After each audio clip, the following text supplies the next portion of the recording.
We will start in 3 minutes. We'll start sharply at 7:05.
Okay, can we start?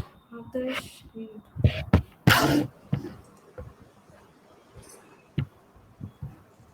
Yeah, I guess like some.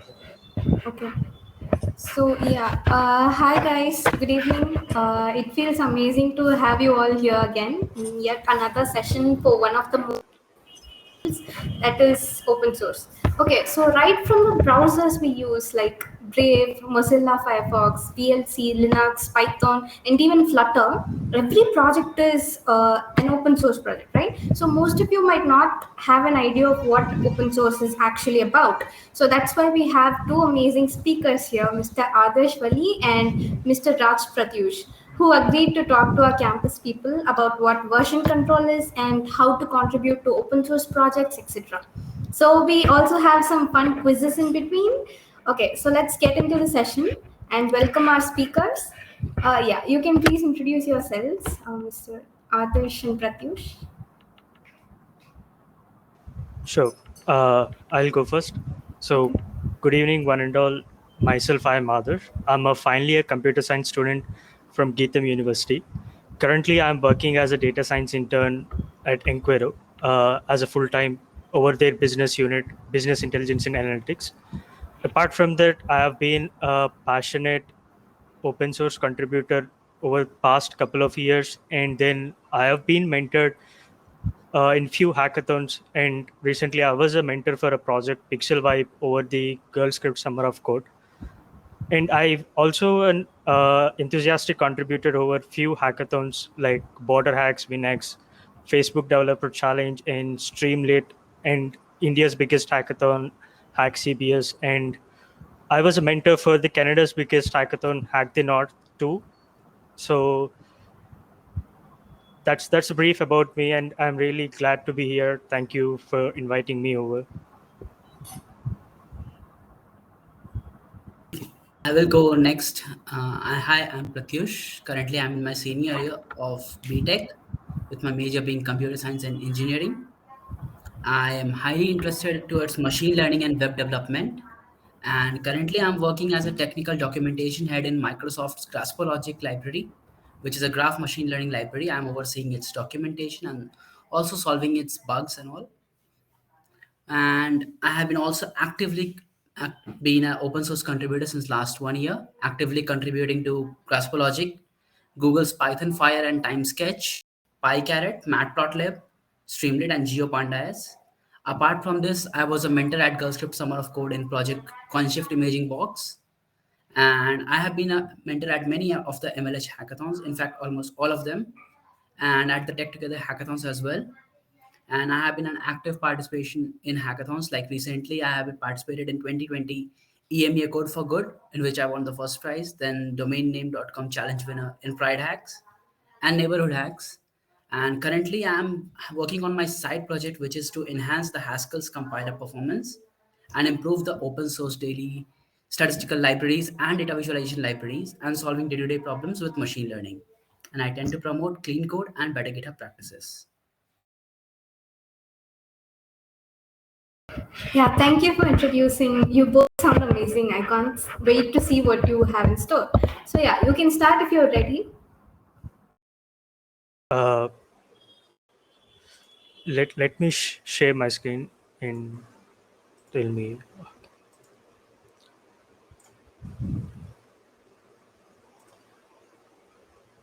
So it's visible, right? You can see it, right? That is.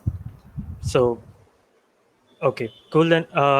So once again, good evening, one and all. Trust me, this should be a short session.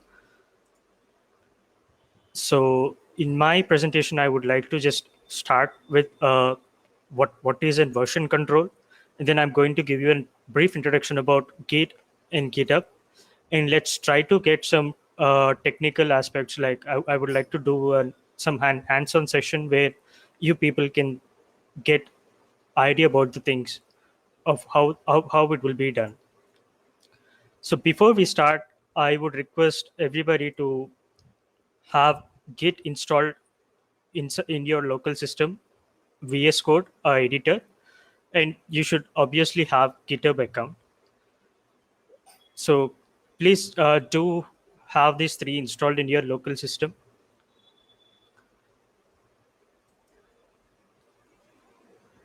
So this is just a brief about me, and you can always connect with me over my LinkedIn, Adarsh Uli, and on my Twitter. I would be really happy to help and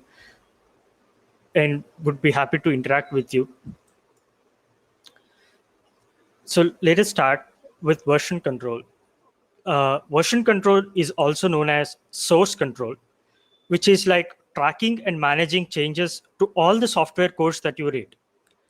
Version control systems are the software tools that helps the software teams to manage changes to the source code over a period of changes that an individual or a group of people do it. Simply, a version control keeps the track of every modification, like let it be a minute semicolon or a major source code written or anything on a special kind of databases called as the main database. Basically, version control have these three advantages. Number one, a complete long-term change history of every file, what on whatever it may be taking. As I told earlier, for suppose in a team and if in a code of 1,000 lines, let us say a person A and B are working on the same code. So if the repo or if the folder is in a version control, if I, A, do changes over a line number 400 and if B do change over line number 600, version control keeps track of everything or any change, any minute changes that both A and B are doing. When it comes to branching and merging, the second advantage is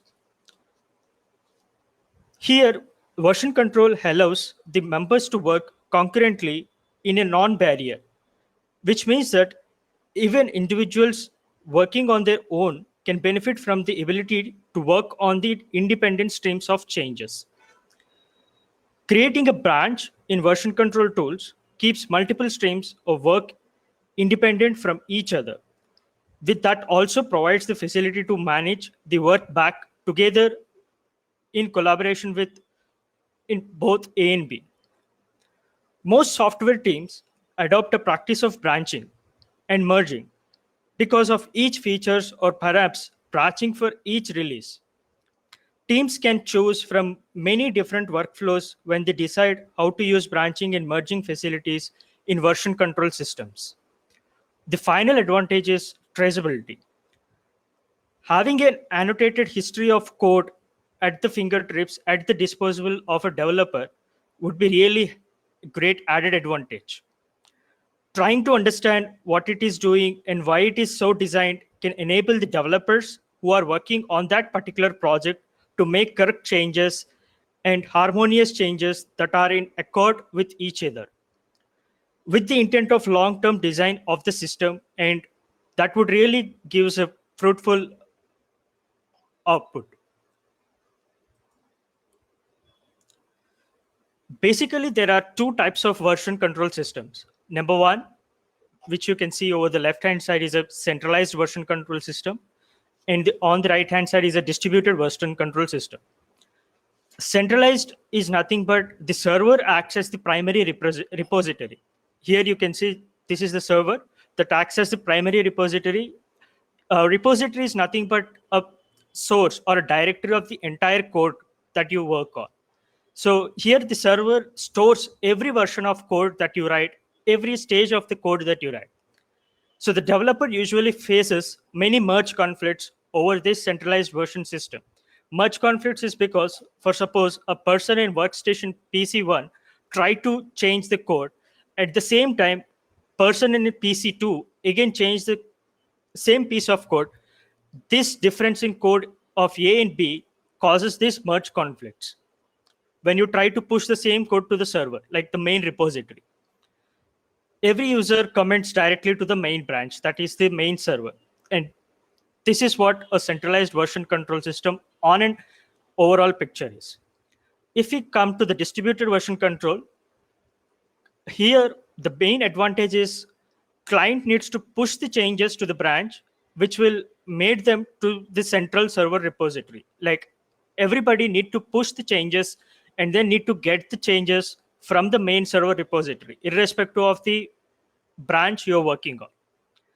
So as a result, there would be lesser merge conflicts, and developer generally make a separate branch and work locally, which is unique and which is within the local of that particular branch.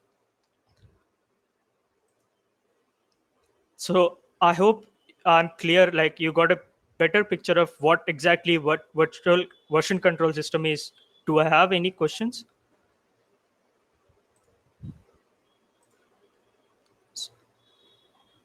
So far, any questions? Should I? Have any questions, you can put it in the chat box.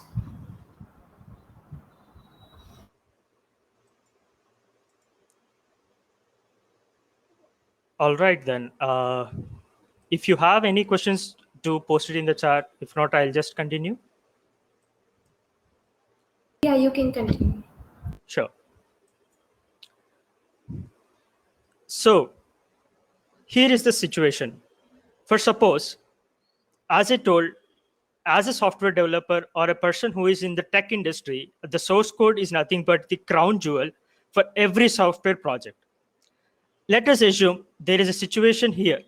A person A writes a code on Friday, and it is a 1,000-line code, and it is going to the stages of testing on Saturday, Sundays, or some other day, and you identify number of bugs. And this would be the exactly situation of the developer or the person who writes the code, and he is not able to, you know, get the track of everything. So as I told, version control, if the particular project is under version control, you don't need to face this kind of situation. You can directly get the log or the entities of what code has been done, what changes have been done, and what exactly the root cause of the event. As I told earlier, like the most software teams, the source code is a repository of invaluable knowledge and understanding about the problem domain that the developers have collected and refined through a careful effort.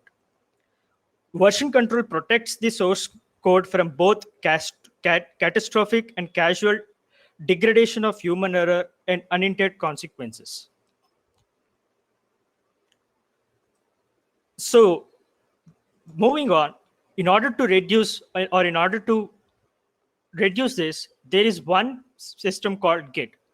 Git is nothing but a free and open source distributed version control system designed to handle small and substantial projects quickly and more efficiently. Git is really easy to learn and has a tiny footprint with lightning fast performances, and it has more number of collaborative advantages inside it. On the quite contrary, GitHub is nothing but it is an internet hosting for the software development and version control via Git. It offers the distributed version control and source code management on an acronym called as SCM functionality of the Git. Plus, it has its own features such as hosting site like GitHub pages or creating actions, etc. It has its own specific set of GitHub. It provides access control and several collaboration features such as bug tracking, request, task management, continuous integration, and wikis for every project that is under Git.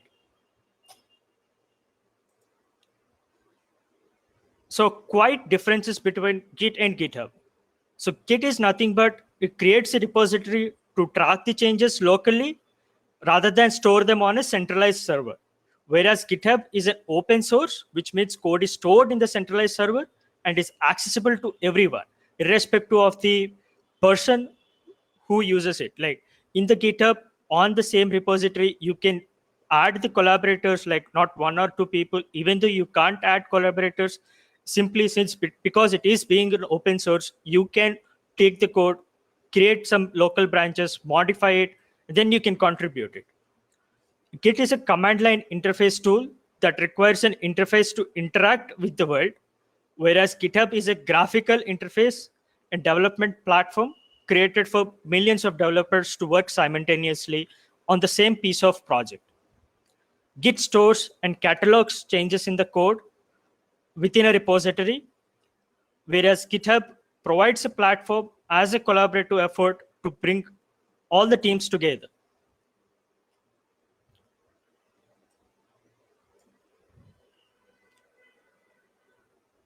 So that's just a brief about Git and GitHub and overall differences. Do I have any questions?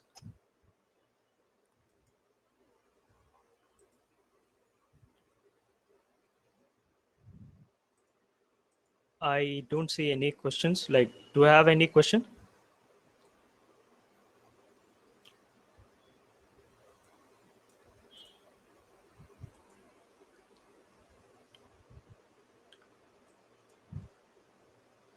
So cool then. Moving on. So these are some of the basic Git commands. Like among all these, we'll be going to use only few. Like over the next session that I'm going to take in hands-on, I'll be using only few, and I'll explain some of these in detail over there.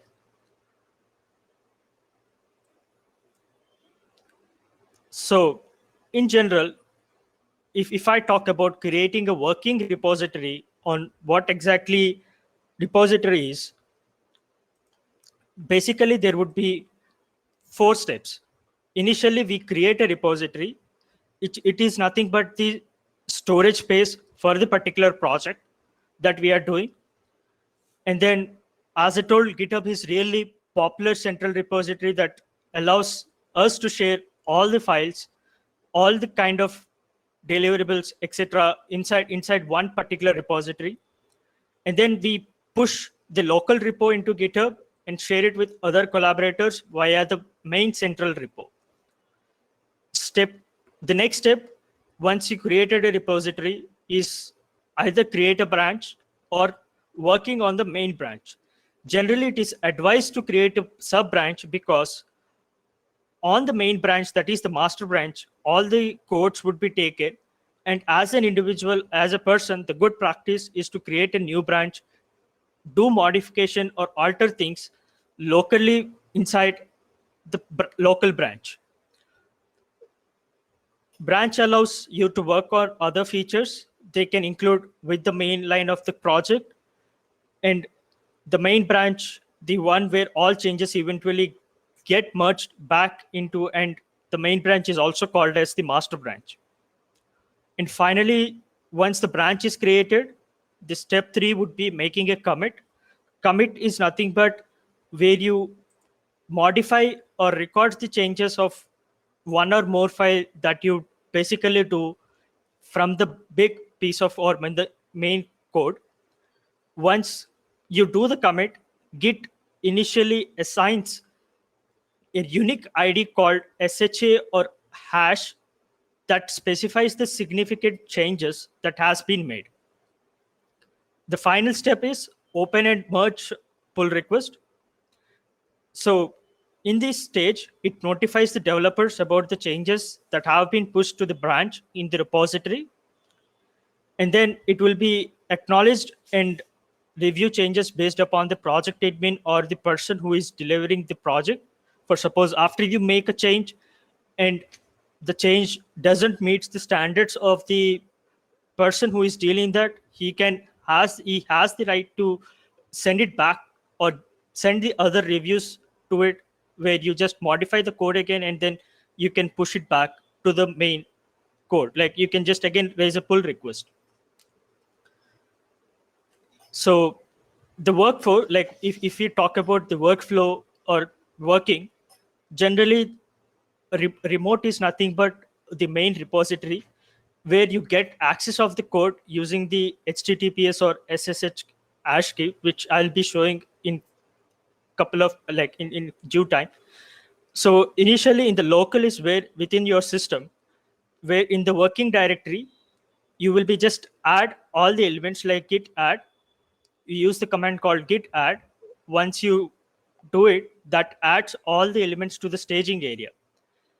Once in the staging area, you commit it with few messages. Like it's a good practice to commit the changes that have been made with a significant message, so that the person who is handling the entire repo identifies or gets to know what exactly this push has been made. In the local repo, once you commit it, you use the command called git push, which sends all the code from the local to the remote, or which is nothing but the main repository.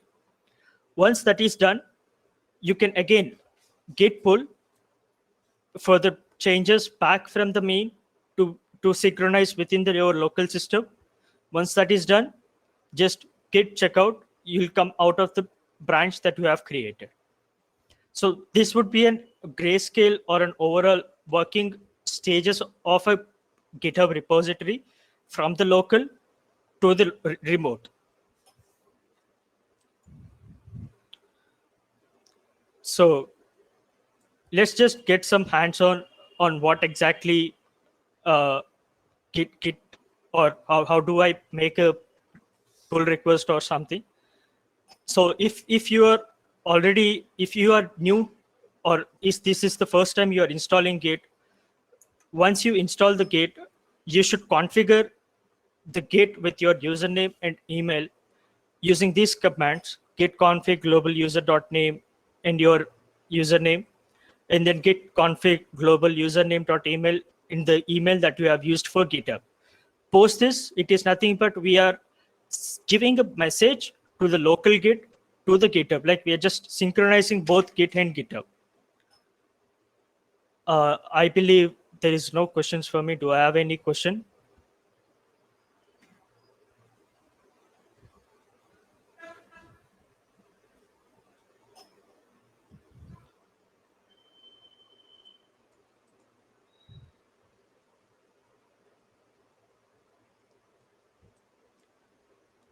So I think I don't have any question. Just moving on.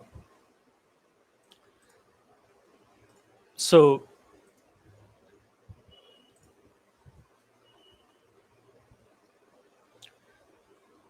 once you have an account created, like this is what a GitHub generally looks like. Here, this would be the search bar. You can just search on whatever it may be, and it just tags all the activity. You find the most repeated or the repos that are morely active today or from a past couple of days, and this is just a profile. And then this is where you create a new repository or import a repository. You can create your own organization or a project. So for time being, let me just create a new repository. Once that, post that, you will be directed to this page where you create a new repository. So I'll just give it a name called demo.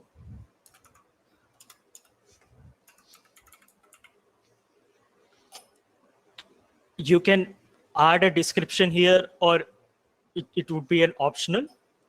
And then there you can set two types. Either one, make it public. If you make it public, anyone on the internet can see this repository, and we can choose, or you can choose who has to, or one, like if it is public, anybody can do it. If it is private, only the owner itself, like the person who is creating the repo, has the right of access to it. If not, other people can, like until or unless the owner adds a new people as a collaborator, he doesn't have access to modify the changes. So as for a time being, let me just make it public. And there are three options called add a readme file, add git-node, and license. Readme file is nothing but a description of what exactly the project is being, or what the project is. Generally, for any project, readme do plays a lot of major role, which signifies the documentation of the project. README is generally written over a markdown language. So for a good project, definitely there should be a detailed README where people can understand. And then you add a git node. What does this do? Git node just modifies, or it gives impositions on what kind of modules that you need to add to the repository. For suppose you are working with an Angular based or sub React based project, where in some cases you don't need to add the npm modules to the main repository. Like those modules that you install should be located within your local repository or within oneself. It shouldn't be, or it's not needed to be in the main repository. Even though you add the git node file, you should configure it in such a way that depends, or it based upon your use cases. So since we don't need it, like for time being, I'm just removing it. So, and then a license. For any project, the license do play a lot of major role. Like there are n number of licenses that GitHub by default provides. Like it's up to your choices to don't give any license. Like if you don't want to give it license, you can keep it on none. Apache license is when you create something from scratch, from on your own, you just use an Apache license. Like every license has its own significant use cases. So based upon the project idea, based upon the things that you do, choosing a significant license does play a major role. So by standard, by default, generally a MIT license is a good one. That's what they suggest. And post that, you can click on this create repository, and it creates this repository. So code, like once this is created, code is the area where you can see what files are in this main repository. Issues is the area where a new person, or for suppose let us say you, among you participants who want to contribute to this particular project, there a person can raise a new issue. Like he can just click on the issue, give a detailed title, and he can write a brief description on what kind of issue he want to solve or what kind of enhancement he wants to do. And then he just quickly click on submit issue, and then the issue would be raised. Pull request is when a person where the issue is raised. Generally, a good practice is you should submit a pull request after the issue is assigned to you. Like a project admin or the owner, once you raise an issue, will assign the issue to you. After you assign, you should start working on the particular issue that you have raised. Post that, you will raise a pull request where you will just merge, like where the project admin would merge the comment or the changes that you have produced to the main branch. Actions is nothing but where like you just start or deploy your code from the branch management and issue tracking targets. Like this is all GitHub do provide set of third party apps like Azure, Alibaba, and AWS ECS instances where you can just modify it or track it. And then the security, where you set the policies, security advisors, alerts, all the things that are specific to that particular project. And then insights, what kind of request you got, how many pull requests, its range, closed issues, new issues. It's just all the statistics of the project. And then finally settings. Here you have multiple options, like so in the manage access is here, it's where as a project admin I can add n number of collaborators or n people who can work along with me on the same project. So I think it's just clear. Do you have any questions till now, or can I continue?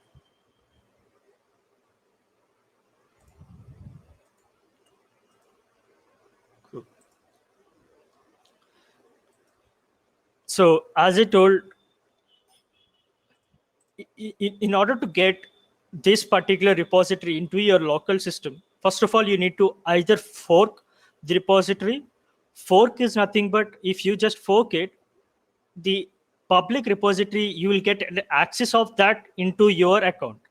Or you can just simply clone it from the main existing location. So for suppose here in this case, like if I just talk about an ML flow. So ML flow is something in open source like in an open source program. ML flow is generally an ML ops for a machine learning models that you generally do it. So here basically 335 people are working on this open source platform. If I just simply click on fork it, what it does, it takes, or it gives me the entire code base into my local account. So what I can do is, once I get the copy of it, I can simply clone this repository, start doing my modifications, and then I'll raise a pull request.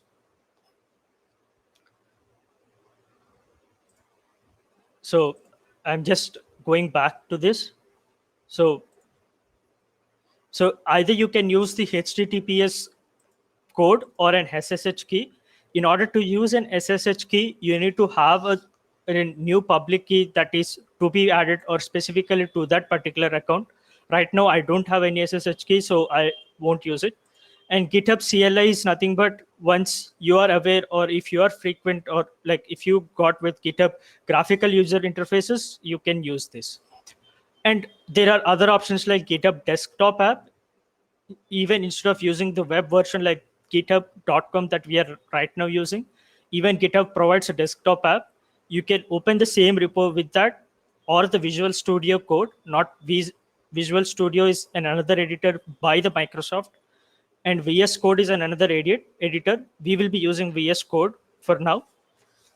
Or you can simply download the entire repository as a zip. So I'll just take the clone version using the HTTPS, and then in the location where I want to do it, like let us say, you can go to your command prompt or the PowerShell, whatever it may be. So over in this my directory, I'll be just using git space clone in the HTTPS task. I hope this is visible. Should I zoom in? Yeah. Doing this, what it does is just it is almost equivalent to the fork that we did.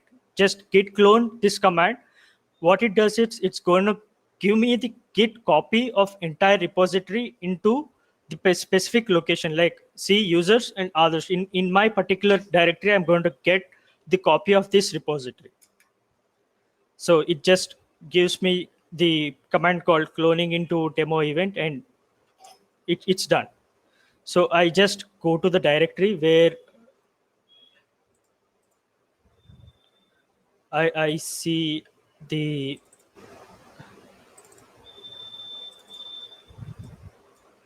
like where I have been cloning it. So here you can see the demo event. This is the folder that we are working on. So post that, once the Git is already installed in your system, if you click, you can see the Git GUI here or Git bash here.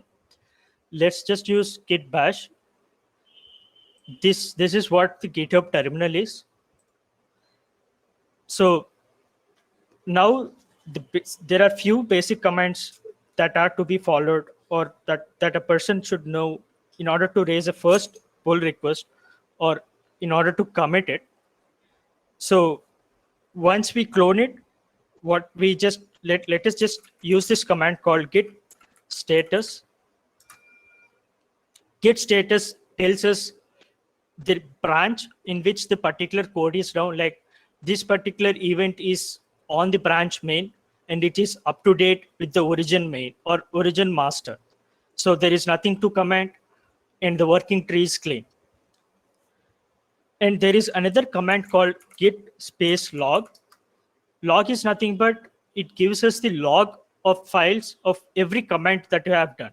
Like earlier I have told that each comment is noted with a separate or a unique hash key, like this. Like for suppose this is the comment which is unique for everything. Like if I do or if I add a new commit, the commit changes irrespective of the changes that you have do. So once you are done, you need to create a branch. Like for suppose, as I told, a good practice is to create a new branch and work locally, which is unique or which is specific to that particular individual. So for that, there are two commands. Like a new branch can be done in two ways. Either use git branch, the branch name, I'll say the username, that is me myself, or or like once the branch is created, you can navigate it using git checkout branch name. So it gives us this command, like I have now changed from main to branch others. And again, I can just go back to the main itself, git checkout main. I have been switched back to my main itself. So I have made up my mind that I no longer need this branch. So this command called git checkout minus d for delete, the name Adarsh,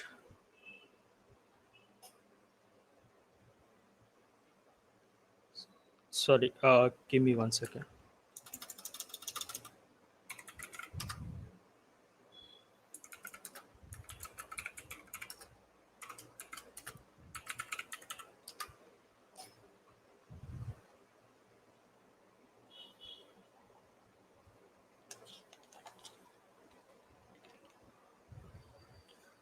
Yeah, that git checkout minus d, the word or the branch name, does delete the so-called local branch that have been created. So you can create branch either using that stage, or there is one other way or a simple way called git checkout minus b, the new branch name. Okay, checkout.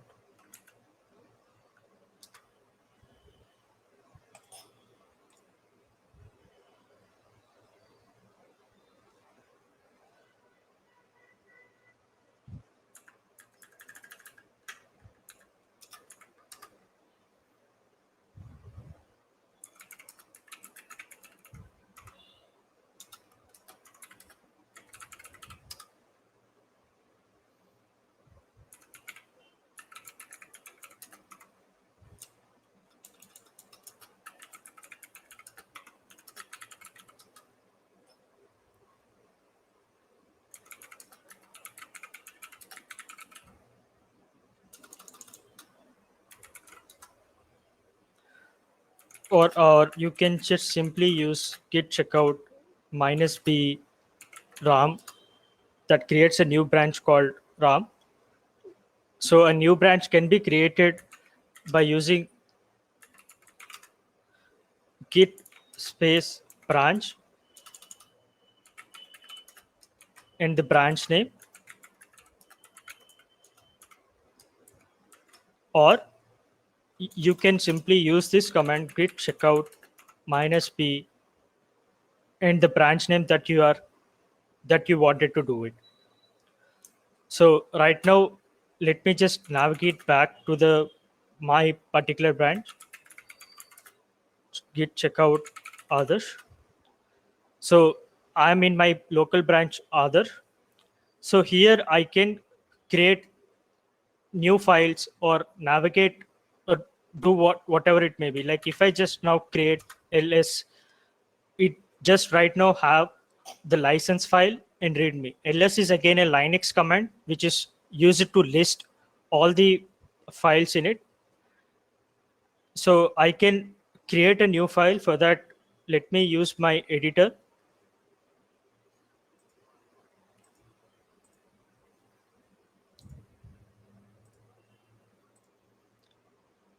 I'll open the particular demo event folder inside.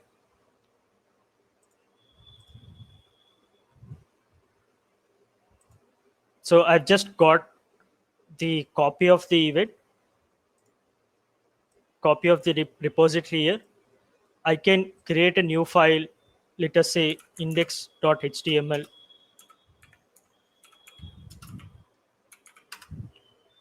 So I'm just writing a basic code, or just a simple h1 tag. Hello, good evening. So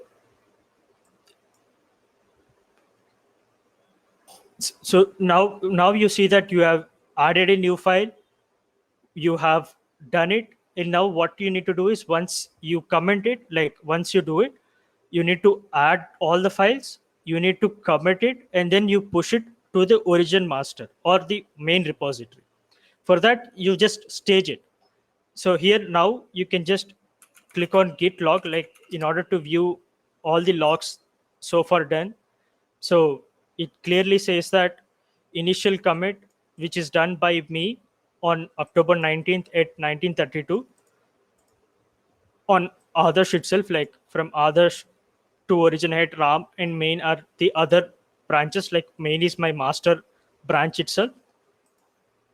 So after that I use this command called git add space dot or git add space all. that adds all the changes or all the files which are being done in the branch others for the staging stage. Like it stage it. In the staging, once you are confirmed, then we commit it and we push it.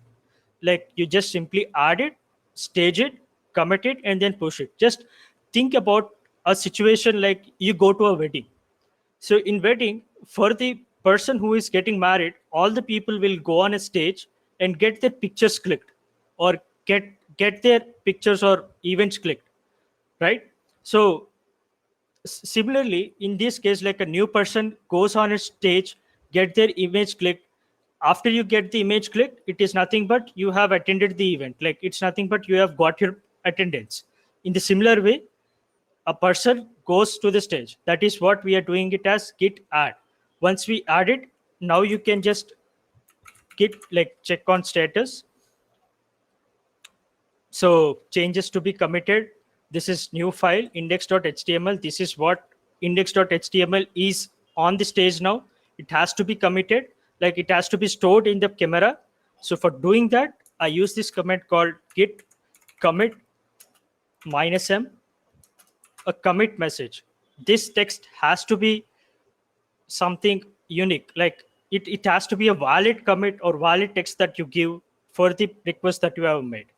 So git commit, what I'll do is just added a index.html. Just make it a practice that the commit message has to be unique and it is something valid. Once I am done, like one file changed, 14 insertions, like it has a 14 lines of code. The file that I have changed it is 14 lines of code, and it is not having any deletion. So something minus and created mode.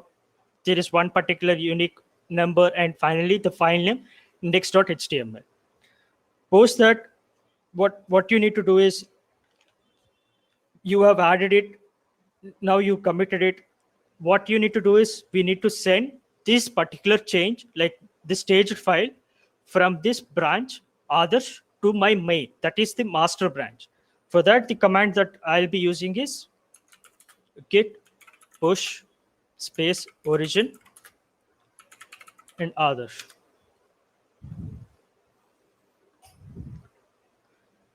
So it just now sends the particular changes that I have made from others to the main. Now what I need to do is I need to raise a pull request for others on GitHub by visiting the particular link. Like I need to now make a request where the project admin or the person who deals the entire project goes to that particular file, like he verifies. So this index.html, like is it valid or is it not valid? He checks it. So once he believes that this file is valid, then he going to align these changes that have come from this branch to the main branch. So he merges it. So let's go to this link. Like you can copy this, or you can, if or simply if you go to this particular repo, you will see that the particular user called Adarsh has made recent pushes less than a minute ago.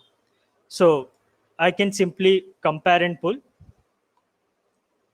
So here, the same title, you can give your own description. Let us say I have added a h1 tag.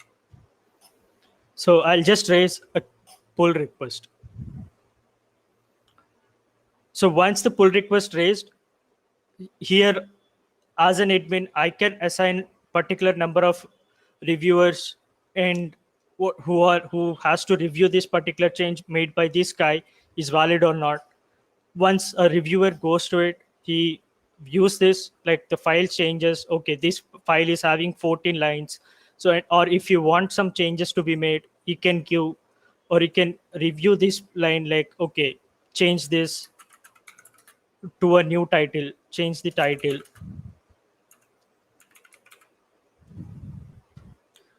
or you can just start a review, or you can just, there a discussion can be happened. Like as in there is no hard and fast rule that the moment you raise the pull request, it has to be merged and that would be counted. So it all depends upon the project that you are dealing with and the assignees or the reviewers.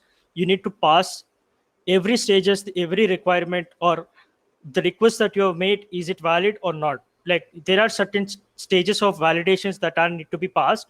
Once you do that, finally the admin or the mentor generally sees it, then he approves it, like comment it, approve. Since I am the owner of it, I don't have the option called reviewing. But yeah, once everything is good, you simply merge pull request. Like it acts as an authenticator. Like it asks you the email ID that you need to use and confirm merge.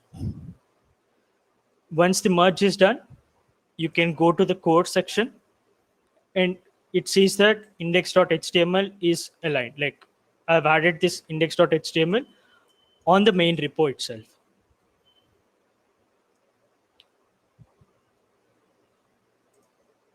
So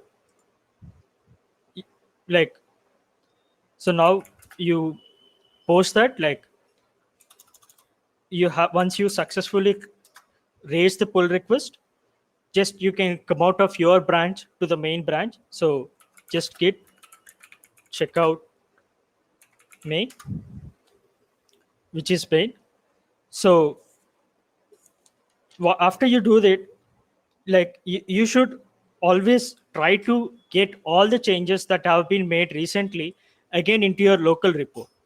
Like you should be in a position that if every time, see, this particular index.html is added in the branch others, but it is not aligned in the main in the cloned repo. Like you should get all the changes from the main repository to the cloned repository in the local system. Like here clearly you can see in the branch main I don't have index.html, but in the branch others this index.html aligns, but index.html is present over the central repository that is on the demo event.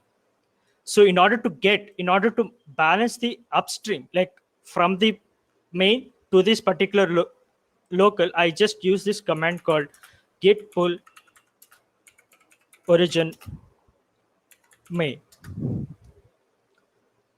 So once I do that, I get all the changes or all the recently added files or deleted files or modified files aligned in my local system. Like I get index.html again. So that's it. So this is how you simply raise a pull request in align to the repository. This can be even done in the editor itself, like in the VS Code. VS Code has its own additional advantages when compared to other editors, I believe. So since we are not having time, I'll just stop here. And then, so do I have any questions? Any questions so far?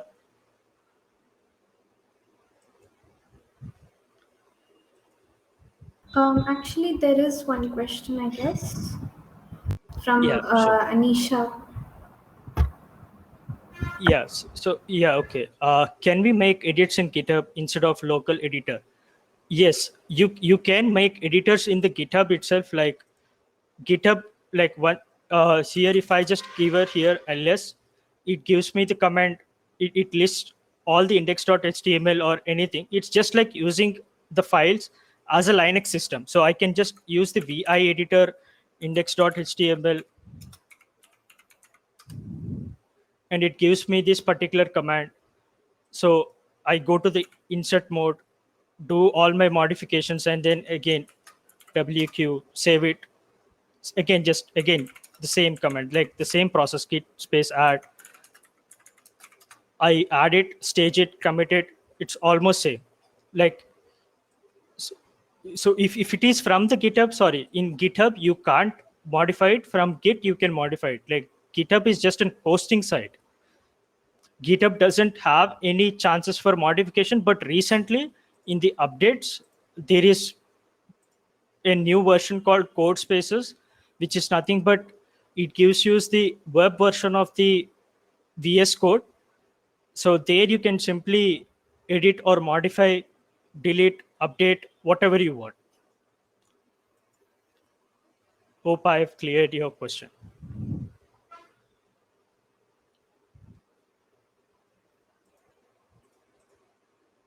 So even in this main, you can just even have the entire commit history of commits made, like what all pull requests made or what added initial commit. You can see all the commits made it in the branch. Others I have added index dot and in the initial commit. In the main, there are these three comments. Like it tracks everything that you have done. So yeah. Others, can you just open the HTML file via GitHub? Okay, sure.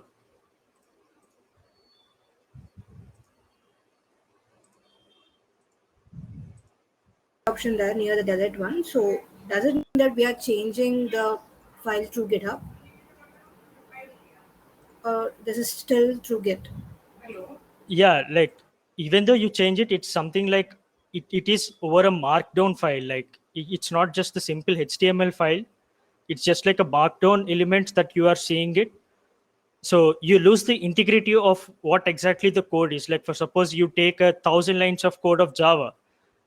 Here in the GitHub, you just see the markdown version of it. You don't see the exact Java version of what exactly you're working on. So it's like a basic spelling mistake or a basic commands called semicolon, full stops that are acceptable, right? So once the number of lines increases, like over a CSS or the multiple projects you write, the CSS lines would be somewhere around 800 or 700 lines for the entire website. So they're modifying it until or unless you're completely perfect, it's acceptable. Like it's just a markdown version of the code that you see. Hope I'm clear. Hope I'm clear. It's clear, right? Yeah, it is. Yeah, So sure. one more thing. So Sure. Git is a software, whereas GitHub it's a hosting website. Exactly. Git is a distributed version control system, but GitHub is an hosting site of GitHub has its own particular features and which is aligned with the Git. Last line. Like GitHub is a virtual hosting site having the features of Git, and among the version control Git, like distributed version control Git, it also has its own set of other features, like the actions or the sequential way that you do it, or the project deployment stages, etc. Like GitHub has its both features, which is aligned with Git. Cool. So, any other questions?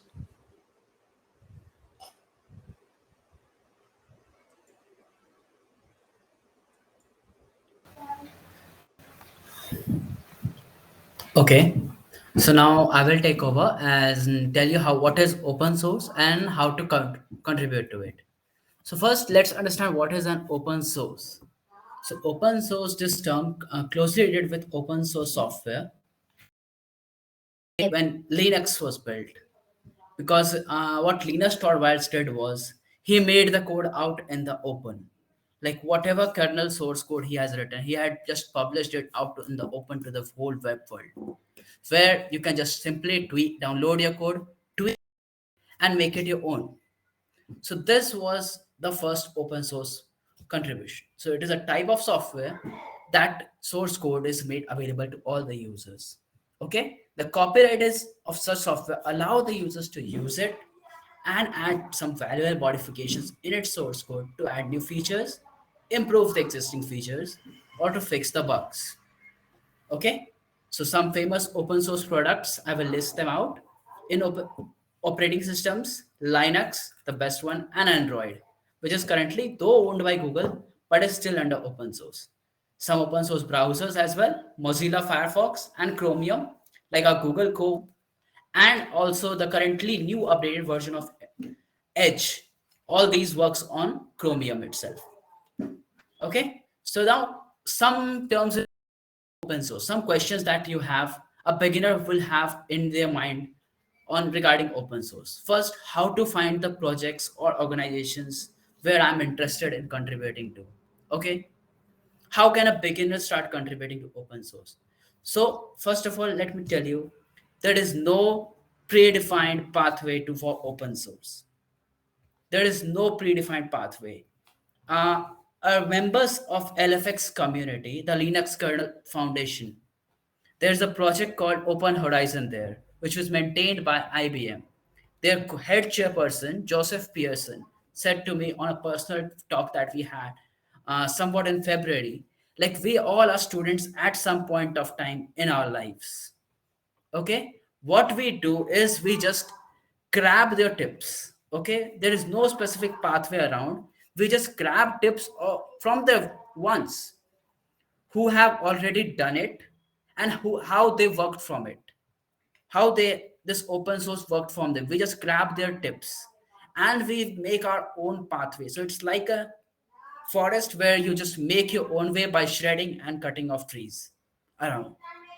Okay, second good question will be, what are the basics of open source? Okay, basics, my friend Adarsh had already told you how to contribute to open source. Okay, so now, and third important question that a user constantly asks himself, is open source good for beginners? I would say it is. Rather than running over those certificates and all, our recruiters nowadays look for open source contributions. An example would be a recent company in my college came into, which was named as Bokukas. They specifically mentioned in their prospectus, like they would give higher order preference to people as well as people who had participated in Girl Script Summer of Code. So recruiters do a lot of research. Everyone knows that these certificates or certifications, what you all running over, like these institutes that say, I will provide you, they're just nothing and completely worthless now. Because and which of them is going to teach you the right skills? So instead of that, they self-made projects. Okay, so now I will show you look for your projects and how to look for these repositories. Okay,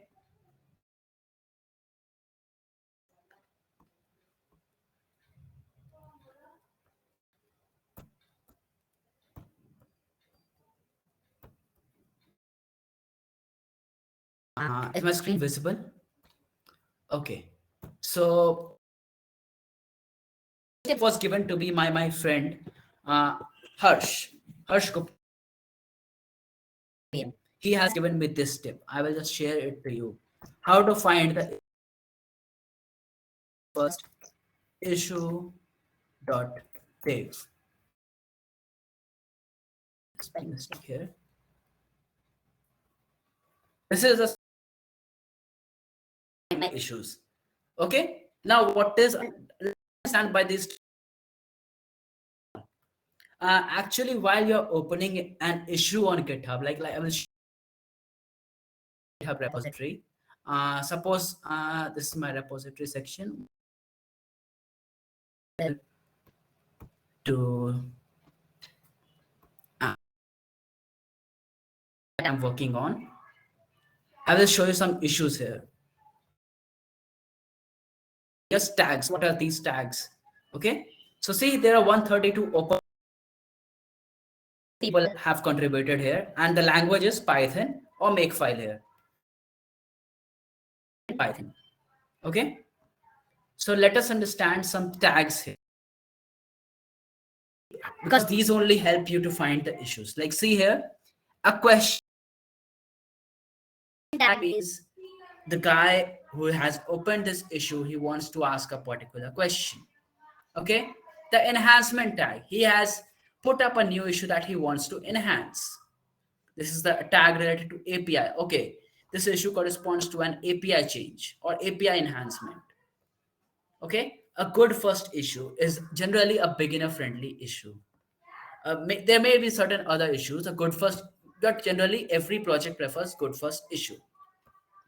Okay, so good first issue the tag is the tag that you have to look for while you're doing your first contribution. Generally, other people keep as beginner, level easy, as these kind of tags. But for me, it's the first one. Okay, now here you can see there are browse by languages, and there are certain repositories listed out here in this good first issue. So I will browse by, like, I want to do a contribution to a project which has Python as their code base. So we click on here and see WordPress has a repository which is written in Python, and it has a good first issues. Similarly, there are many such issues that are listed out here. You can just look at them and start contributing. Okay, there's nothing wrong in asking, as these people, the developers of this group, they are so cool that they will help you out. Even the good first issue tags, they can even tell you what changes are to be made, how you need to do it, and everything, because they want people to join them to help them contribute, because they don't have time for such small issue addressal. But they tell you so that you can develop an interest towards the project, help them contribute more and more. Like a particular project like this, Microsoft, it has 132 pending issues. Who will contribute to them? Since the core developers don't have their time, they are more and more into this. Another project, NumPy. Everyone has used among all of us NumPy. There is no doubt. I hope everyone. Can everyone respond who has used NumPy till right now? Hello. Can anyone respond if anyone has used NumPy in their projects or even heard of it? Okay, no problem. See here, 2.1K issues, 263 pending pull requests. So who will correct them? So that's how you start doing an open source. It has its own set of perks as well. Like an open source contribution can fetch you a job even. Like in Google Code recently, if you guys haven't heard, many people were offered full-time roles into many companies. Even I will tell you an examples of my own journey. This Microsoft Graspologic, the core project maintainer, which is Dwayne Price, he offered me a full-time referral, and I've got up until by past 3 years, I have been dying to apply to Microsoft, but they had never ever responded to my application. But this time, when I got a referral from Dax, or as we call him, a Microsoft recruiter personally came in touch with me on LinkedIn, and he said that you are a good match. Please fill this up and send me your resume. So it can land you a job. Okay, so open source does not even stop here. There are many such open source programs which can even get you paid as well. Like there is MLH fellowship program, where you are joined into groups of 5-6 people, and collectively you work on a project, and for a term of 3 months you are paid somewhat amount, which amounts to around $6,600 USD. In Google Summer of Code, you are paid only $1,800, but an MLH fellow gets paid $6,600. There is LFX program, the Linux kernel the Linux mentorship program. It pays you almost $6,000. There is Hyperledger program, which is based on entirely for blockchain. It pays you $9,000. There are many such open source programs to look into. Recently held was LGM SOC, LGM program for open source. There people contributed. There is programs that are organized by GirlScript. Hacktoberfest is also running up right now. So you can start your journey right now itself. There is no hard and fast rule that open source. I am in 4th year. It's been very late for me to start open source. I am in 1st year. How can I contribute to open source? You can learn and you can start open source at any point of time in your life. There is no hesitation for that. People will be there to help you, to support you. Talk to them, gain their tips, learn from their experience, how it worked out from them, and just start learning and start growing up. Talking to my journey itself, I started to learn about new libraries, multiprocessing libraries like JobLib, Streamlit. I learned these libraries with the help of contributing through open source. So there is just no ending journey. You can start your open source journey right now itself. And other perks that I need to talk to you about was, what is a good open source contribution? A good open source contribution involves not only just a source code modification, but it also involves, if you can improve their documentation, improve their UI, UX, user interface, and design. If you help them find new collaborators, organize meetups, these all count as your open source contributions. Even a minor CSS change, even a minor HTML change is an open source contribution. You know, my first contribution towards Matplotlib, it was just by I just followed a path of my friend. He had did a commit in Matplotlib, so I wanted no, I will do also commit in Matplotlib. What was my first issue? A minor CSS tweak. You guys won't believe it. A minor CSS tweak, just one line. The issue was that in every browser, their documentation web page, a particular search box was aligning properly, but somehow in Mozilla Firefox, it was not aligning properly. So you had to do your tweak according to that. So you had to just run every your tweak, check it every time. And as others said also, why branching is important? Because sometimes what you do, by mistake, your code, if you push it to the branch entirely, it may just broke the entire build, break the entire software itself. So that's why branching is important, so that it does not break the software. Because currently, if you're talking about a deep projects like here NumPy itself, you are going to push a pull request here, there will be a lot of testing going on for your code, whether it is good code. There are kind of a lot of testing, Python testing, PyTest testing. Then there will be Netlify testing as well, because depends, like every other site like every other project, they host their documentation website on different platforms. For Graspologic, it is Netlify, so I'm talking about Netlify itself. So that's why, like recently, we were talking about upgrading our Graspologic for upcoming Python version 3.11, which is currently in an alpha release, as 3.1 has been released right now, but 3.11 has been in alpha release. So we were talking that there are certain dependencies which need to be tweaked and which need to be built for the latest version on Python. Otherwise, our project won't be able to run.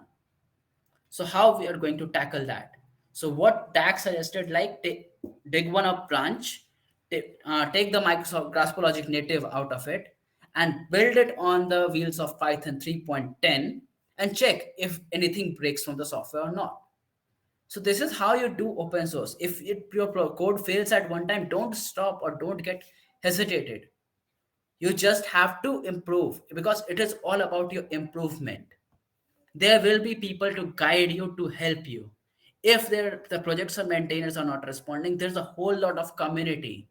Just reach out to them. You need just to know just the right places to reach out to them. That is, you can ask your questions on Stack Overflow.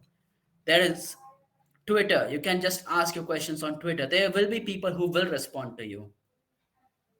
Okay? Then there are certain practices that we should follow. I will show you like what happens in an open source project.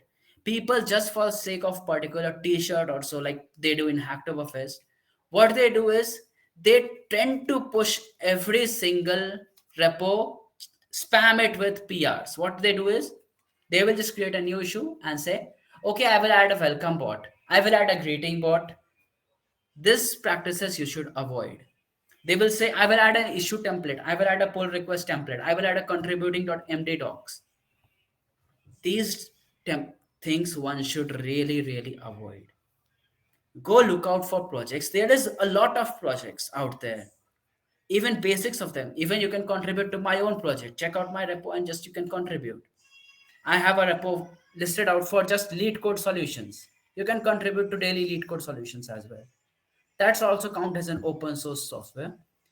Okay, there is a repo which just has DSA written in Python, the algorithms /Python. It's a repository. It has every single DSA, every single data structure that has been listed out, written in Python code.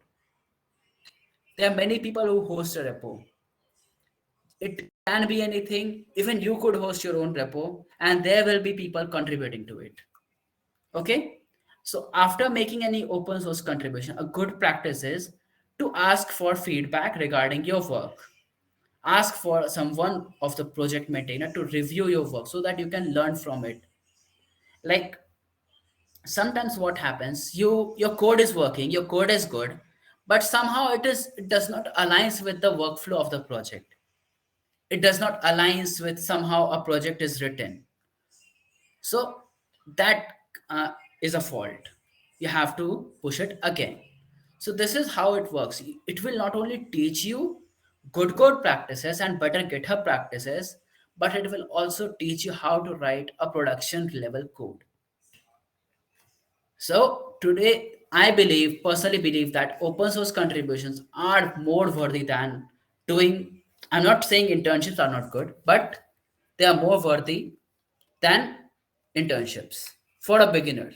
Once you're ready, you can go for internships because at that time you will perform way better than before an intern would do. Okay, that's all from my side. Do you have any questions? Anyone has any questions regarding what I told? Participants don't have access to mic, so if they have any doubts, they have to put it in the chat box. Okay. I don't see a questions in the chat. Okay, so then can we move on to the quiz then? Yeah, sure. Okay. Divya, are you there? Yes, Akka. Yeah, can you share your screen? Just a minute. Okay.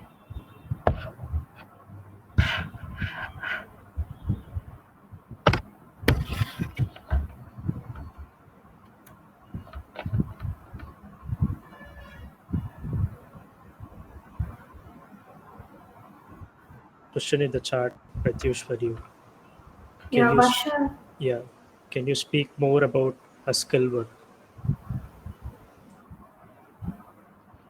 Haskell work, me and my friend were doing together.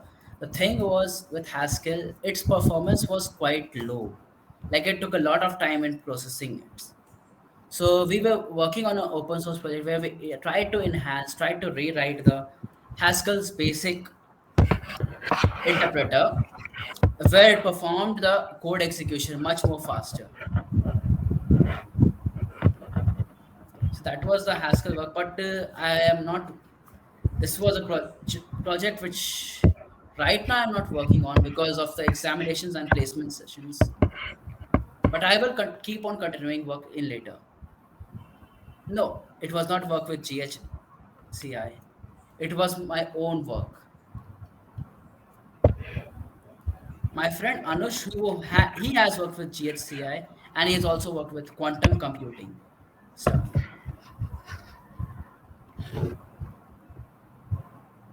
Yeah.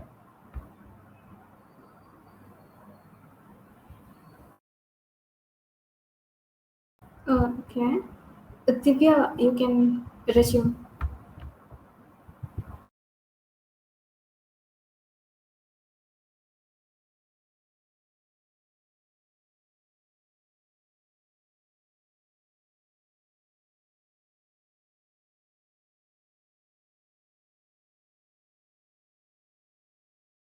Are you there?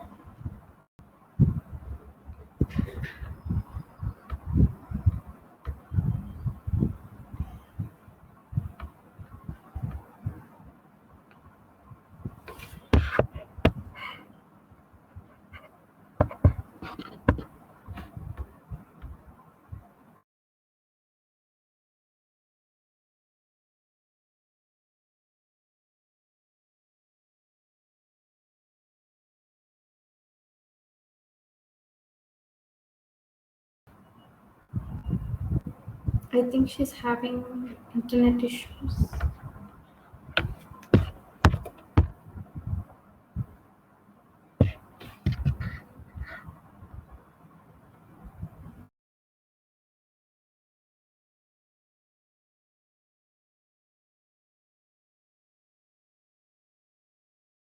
Let's wait for like 2 minutes. I think she'll join back, or else we'll end the session.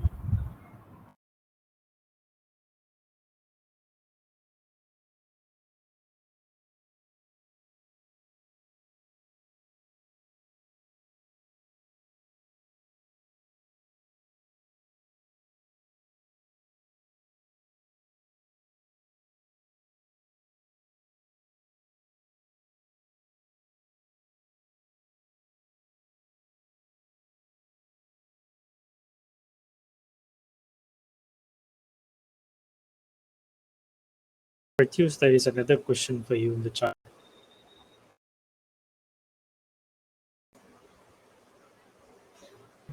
Like she's asking about a huge community for Haskell, and where can an individual can reach out if they wanted to contribute to Haskell. Am I right, Varsha? Yeah. Yeah. Actually, I don't know much about communities in Haskell, but I can reach out to Anush and let you know. He knows he has worked with GHCI, so he has more experience than me to Haskell. So I will reach out to Anush and he can tell me what all communities you can reach out to. Yeah, sure. Any other questions?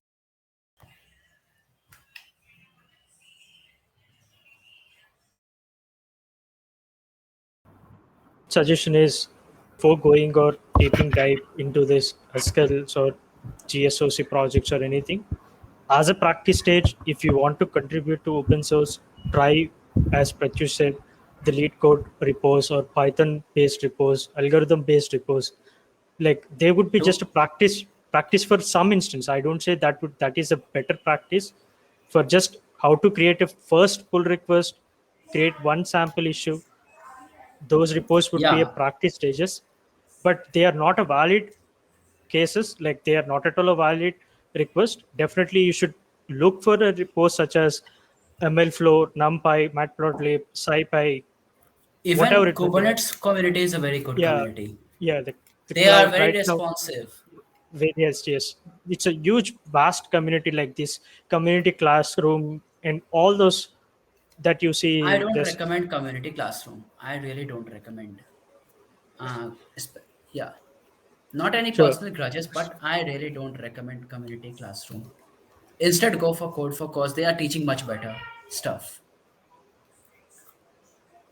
so yeah, whatever it may be, you can choose one particular community. Like right now, over Kubernetes, Docker, all those cloud based, the repos would be really active. Like they would be really more number of contributions that are being done place. Even Python repo is really great right nowadays. They are Exactly. doing Yes. awesome work. Awesome work. Exactly. So just for the practice, just to know what exactly a pull request is, how exactly you can make changes, and what reviews or how to revert back to the comments that have been made. Look for Also, this there algorithm based. are, Yeah. yeah, you can also look for this OSS, FOSS Asia camp. FOSS Yeah. Asia Yeah. runs FOSS through Asia, whole FOSS, year. exactly. That It's it entire is good year. one, FOSS Asia for right now. Outreach is also one for basically, especially But for women. Outreachy, yeah, but Outreachy they would be applying for next FOSS issue, FOSS, FOSS, FOSS Asia, FOSS, FOSS FOSS, Asia, FOSS Asia. not first. I will type it. FOSS Asia. Yeah. NVIDIA is also one of the open source one. Like it's an organization. You can look into the repos that it has. NVIDIA GameWorks, NVIDIA Fresh, game development side. Most of it, majority is not only game development, but few are in the deep learning and neural network side. Few are in this software development and the what do you say the processing enhancement side. NVIDIA is also one of the good organization for as a I lot for beginner or an intermediate stage. Like generally everybody you should learn by doing. A person definitely learns by doing. No matter what, you may be wrong, we may be wrong every time. You should learn by the mistakes and see that you don't repeat it in the future cases. let it be wrong. Don't Yeah. worry. You can just reach out to the community. You can reach out to the maintainer. They will guide you. Just don't feel shy or don't feel fear that something I'm doing wrong. So just try to contribute. The more you contribute, the more you grow. Like just Pratyush told, open source is Yeah. having lot of opportunities nowadays. Recently, HackerRank is also Like hiring. LFX will come up. LFX will come up Exactly. in January. Outreachy for India's southern hemisphere will come up in March or April, I guess. And there will Yes. be Yes. GSOC, but GSOC is tough to crack. So I suggest you start beginning, because I have heard of people who have cracked, like last year itself. There was a guy called Dev Kapil Bansal who has cracked GSOC in their first year itself. So there are people doing a lot of good stuff. You just need to have the right motivation. In first year itself, cracking GSOC is a tough feat.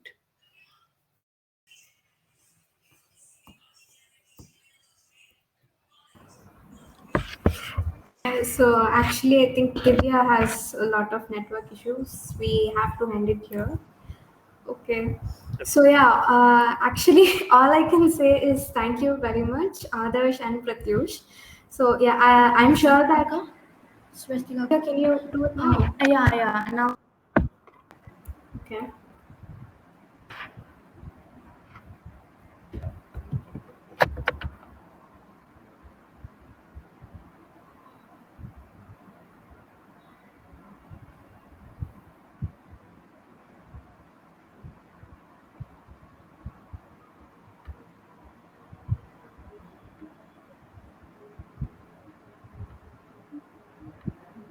is my screen visible, Akka?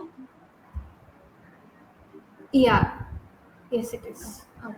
So I'll paste the code here in the chat box.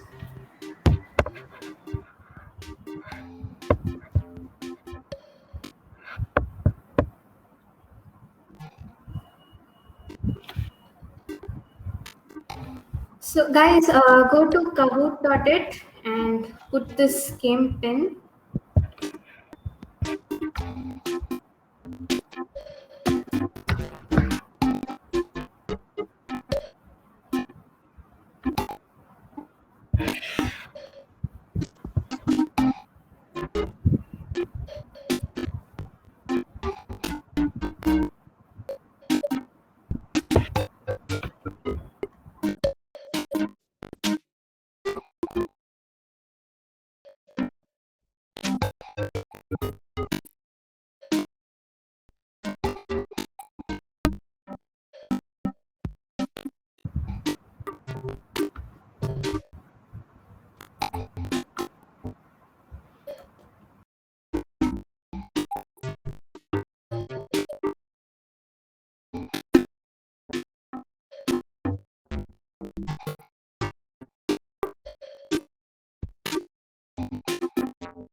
Am I audible?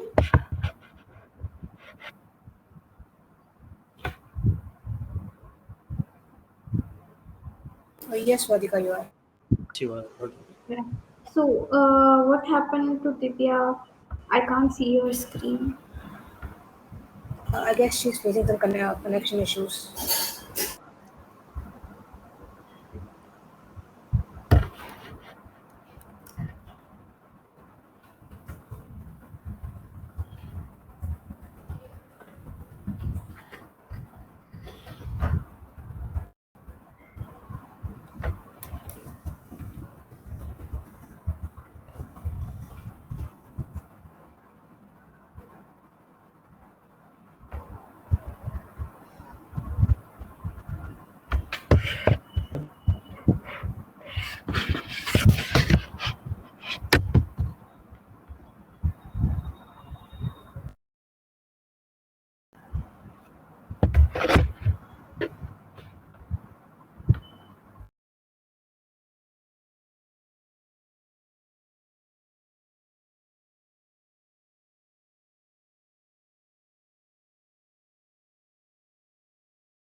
Actually, even I'm having some network issues. Okay, it's fine. The quiz cannot happen anymore. That's okay. Yeah, actually, we are ahead of time. Okay, so yeah, as I was saying, I thank you very much, Adarsh and Pratyush, and I'm sure that the attendees found it helpful with such a clear and interesting mode of explanation. So yeah, this is our very first speaker session actually in our campus club. So I'm extremely glad that it went very well with both of you joining us. And yeah, the hands-on session added so much value as well. So yeah, thank you very much, and thank you for actually volunteering with the quiz. It's not a problem. And yeah, if there are no other doubts, we can end the session now. And the recorded session will be posted on YouTube. So if anyone wants to see it, then it will always be there. Anything else?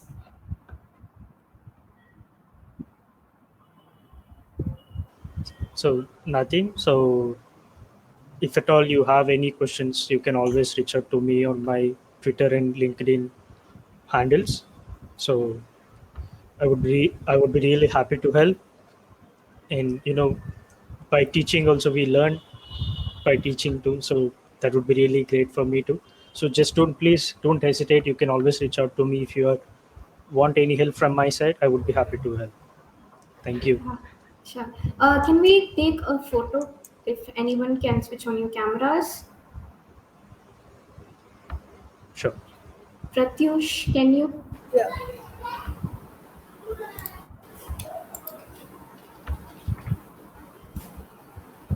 Piyush. Yeah, can you switch on your camera for a moment? We'll just take a quick screenshot.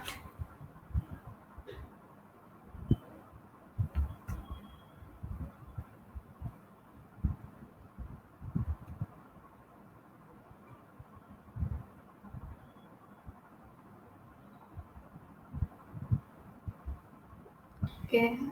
Can What about you? others? I don't. Anyone else Uh, is ready?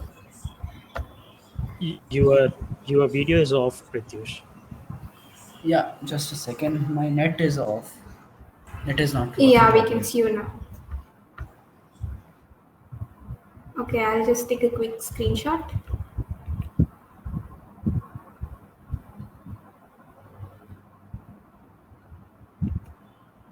Yeah, done. Thank you. Cool.